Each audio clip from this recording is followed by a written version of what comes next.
Bismillahirrahmanirrahim.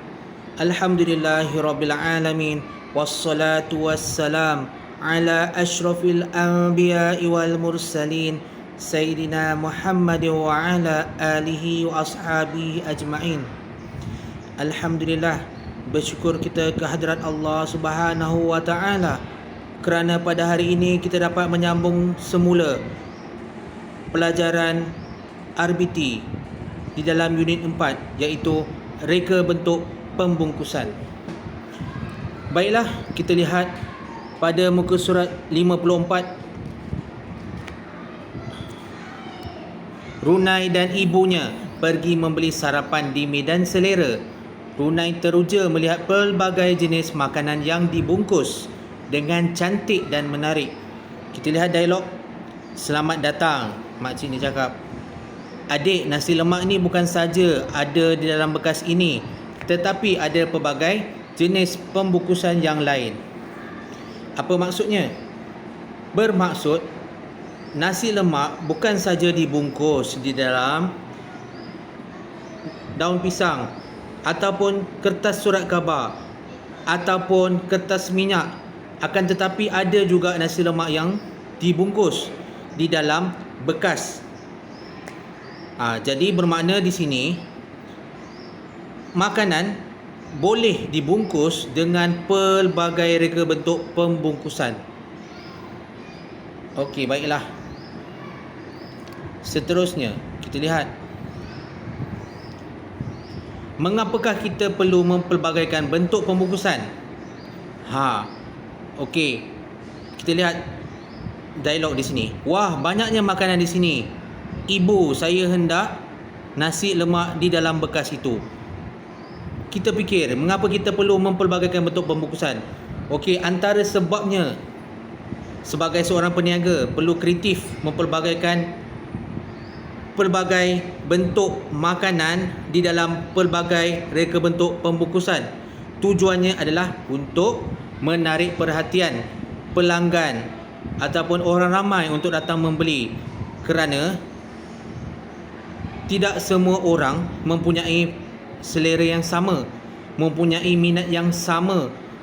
Mungkin ada orang ramai yang minat nasi lemak dalam bentuk pembungkusan dengan menggunakan surat khabar. Ada juga yang minat nasi lemak di dalam pembungkusan bekas ataupun tupperware dan sebagainya. Maka terpulang kepada orang ramai untuk memilih hak pembeli. Okey, kita lihat seterusnya. Kenali pembungkusan. Produk makanan dan bukan makanan dibungkus dengan pelbagai bentuk. Mari kita lihat perbezaan pembungkusan sedia ada dengan reka bentuk pembungkusan. Okey, seperti mana yang kita lihat, gambar yang pertama ini adalah gambar nasi lemak. Bagaimana pembungkusan nasi lemak?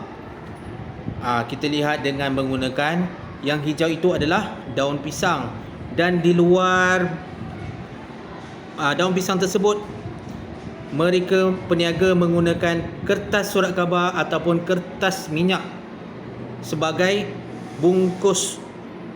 membungkus nasi yang berada di dalamnya supaya makanan tidak tercemar. Okey, baik.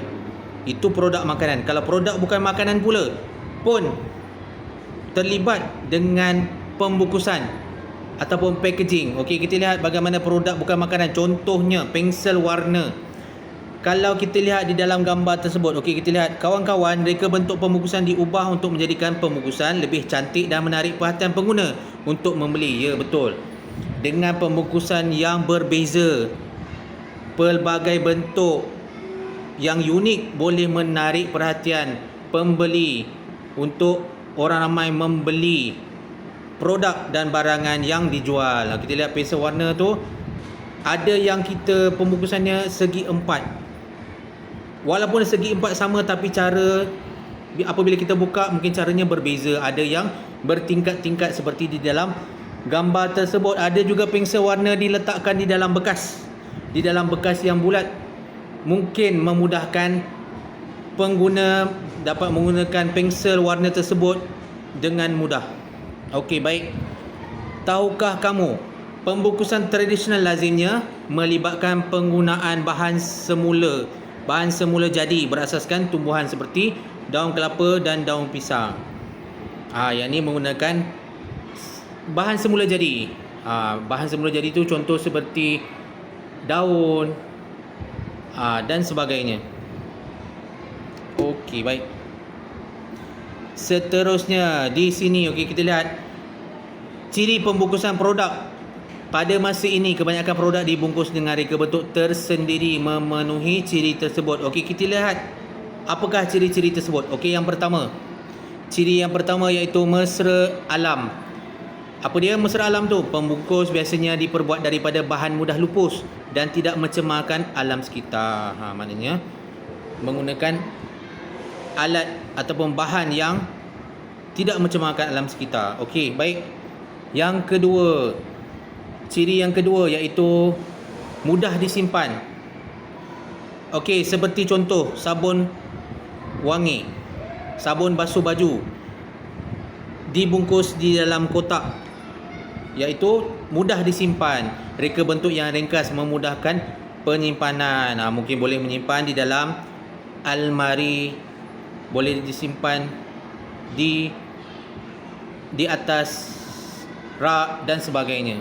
Okey, seterusnya ciri yang ketiga, maklumat pelabelan. Pembungkus perlu mengandungi maklumat yang lengkap dengan produk. Okey, apa dia maklumat pelabelan? Label.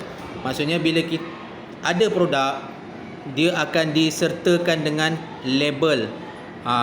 Maklumat tentang produk yang kita beli, produk yang dipasarkan, mungkin dari segi isi kandungan, bahan-bahan yang terdapat di dalam produk tersebut dan sebagainya. Okey, baiklah. Ciri yang seterusnya, mesra pengguna. Reka bentuk pembungkusan memudahkan pengguna untuk mengendalikannya. Apabila pembungkusan tu mudah, maka mudahlah dan sangat mesra untuk pengguna. Okey, baiklah. Dan yang terakhir, kekal kualiti. Reka bentuk pembungkusan melindungi produk daripada terdedah kepada udara dan rosak. Setiap produk perlu menjaga kualiti barangannya supaya tidak tercemar dan pembeli tidak ragu-ragu untuk menggunakan produk tersebut. Okey, baiklah. Seterusnya, kepentingan reka bentuk pembungkusan. Pembungkusan produk perlu direka mengikut kesesuaian dan keperluan produk. Terdapat 4. Okey, yang pertama kita lihat, mengelakkan produk daripada tercemar. Bahan yang tercemar menjejaskan kesihatan dan tidak dapat digunakan. Apabila kita menggunakan bahan tercemar, kita termakan bahan tercemar, maka boleh menjejaskan kesihatan tubuh badan manusia. Okey, baiklah. Seterusnya, yang kedua, mengawal keselamatan produk. Keselamatan produk dapat dipelihara daripada rosak atau bocor dengan cara pembungkusan tu yang betul, maka tidak berlakulah kerosakan. Boleh mengelakkan kerosakan berlaku kepada bahan ataupun makanan yang kita bungkus tersebut.